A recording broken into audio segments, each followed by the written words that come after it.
America has always had a love affair with fast food. For decades, it's been more than just a quick meal. It's been a reflection of our culture, our tastes, and even our dreams. These menus didn't just feed us, they defined road trips, childhood memories, late-night cravings, and after-school hangouts. But not every item survived. Some were too bold, some too strange, and others just came at the wrong time. Tonight, we're looking back at the forgotten fast food items that vanished from America. These were the burgers, pizzas, and tacos that once promised to change the game, but instead slipped quietly into history.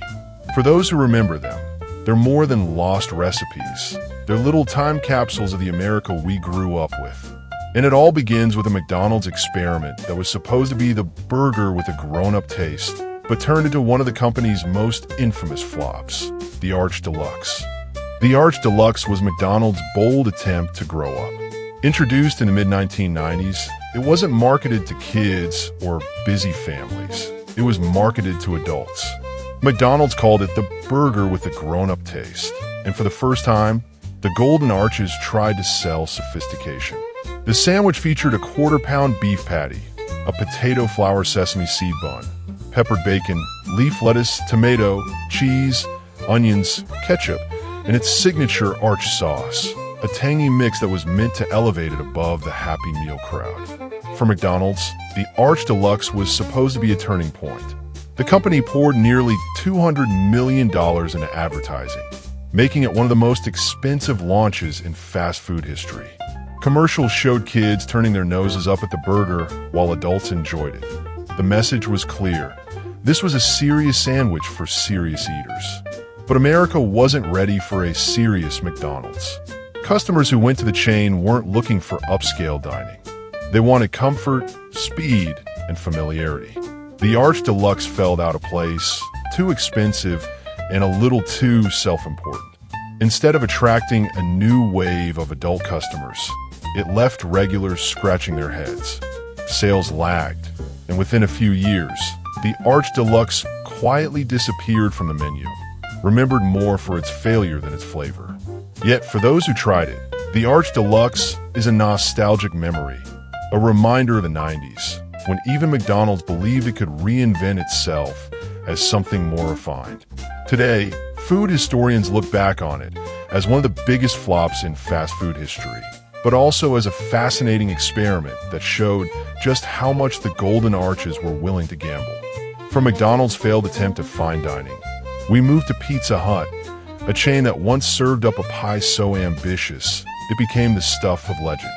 The double-layered, overloaded Piazza pizza. The Piazza pizza was Pizza Hut's answer to Chicago deep dish, but it wasn't just a copy. It was a beast of its own. Introduced in the mid-1980s, this pie wasn't your typical thin crust delivery special. The Piazza was a double-layered pizza, more like a savory lasagna baked into a pie, with cheese and toppings tucked between two thick crusts and then topped again with sauce and more cheese. It was indulgent, it was heavy, and for a moment, it felt like Pizza Hut was redefining what fast food pizza could be. Families who ordered it remember the wait. Unlike a regular pizza, which could be cranked out in minutes, the Piazza took close to 40 minutes to prepare. But when it arrived at your table or doorstep, it was an event. This was a meal you shared, not just a snack. It felt special, even a little luxurious, compared to the standard fare. For Pizza Hut, it was their attempt to slow things down and give diners something memorable. But that was also its downfall. The very thing that made the Piazza unique, its time and complexity, made it impractical for a fast food chain. Customers grew impatient, kitchens struggled to keep up, and the costs outweighed the sales. By the late 80s, the Piazza quietly vanished from menus, remembered fondly by those who had the chance to dig into one. Today, the Piazza has a cult following online, with nostalgic fans swapping recipes and trying to recreate the layered masterpiece in their own kitchens. It remains one of those you-had-to-be their menu items, proof that even fast food chains once dared to think big, even if it didn't last. From Pizza Hut's layered giant, we head over to Burger King, a chain that once tried to rival McDonald's with a sandwich so bold, it scared people away. The Burger King Halloween Whopper. The Burger King Halloween Whopper was one of the most unforgettable fast food experiments of the 2010s, and not always for the reasons the company hoped. Launched in October 2015, it was a seasonal promotion meant to capture the spooky spirit of Halloween. At first glance, it worked.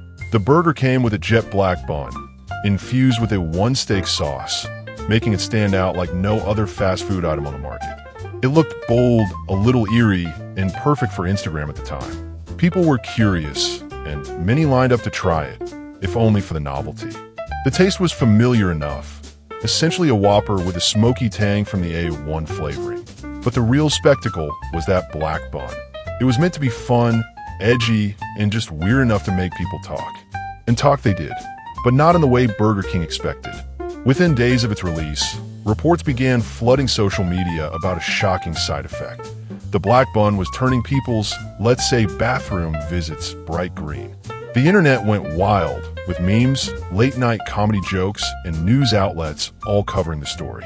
Instead of being remembered for its flavor, the Halloween Whopper became a viral sensation for its unintended consequences. Burger King never brought it back in the US, though similar black bun burgers live on in other countries.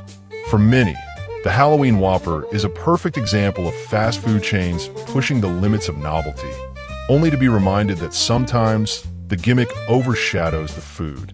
And while Burger King's spooky sandwich burned brightly for a moment, Taco Bell had its own short-lived creation that felt like a love letter to comfort food, a mashup of pizza and tacos that was either genius or madness, depending on who you asked. The next one is Taco Bell Mexican Pizza. The Taco Bell Mexican Pizza was more than just a menu item. For many fans, it was comfort food wrapped up in nostalgia. Introduced in the late 1980s, it was originally called the Pizzazz Pizza, and it quickly became a staple for those who wanted something a little different from the usual tacos and burritos.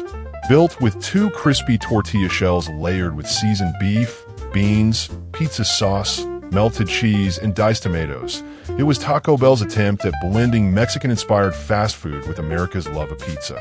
And for decades, it worked. People loved the Mexican pizza because it felt hearty. It wasn't just a side or a snack. It was a meal. Families ordered it on Friday nights. College kids grabbed it after late-night study sessions, and regulars swore by it as their go-to comfort dish. It became one of those menu items that had a loyal following, the kind of cult classic you'd never think would disappear. But in 2020, Taco Bell announced they were removing it from the menu. Officially, the company cited supply chain issues and a desire to simplify their offerings. But for fans, it felt like a betrayal.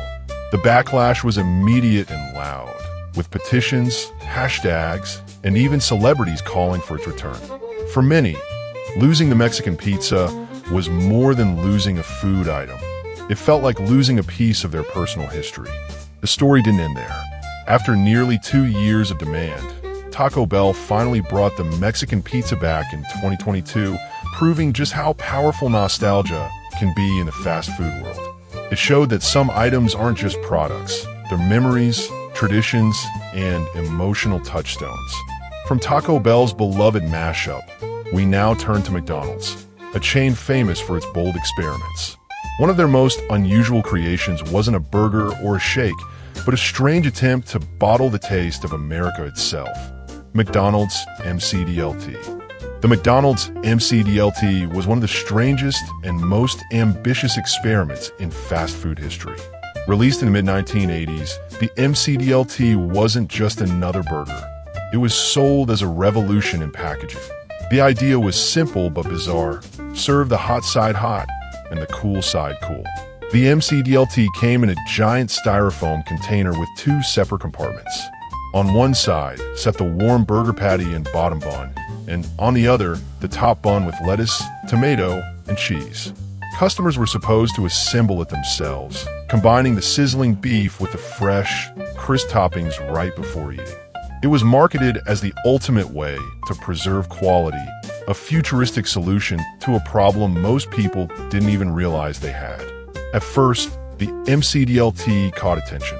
It was heavily advertised, even with a catchy jingle sung by a young Jason Alexander, years before Seinfeld. McDonald's wanted this to be the next big thing. And for a while, Some customers loved the novelty. It felt fresh, unique, and even a little high-tech for the 80s.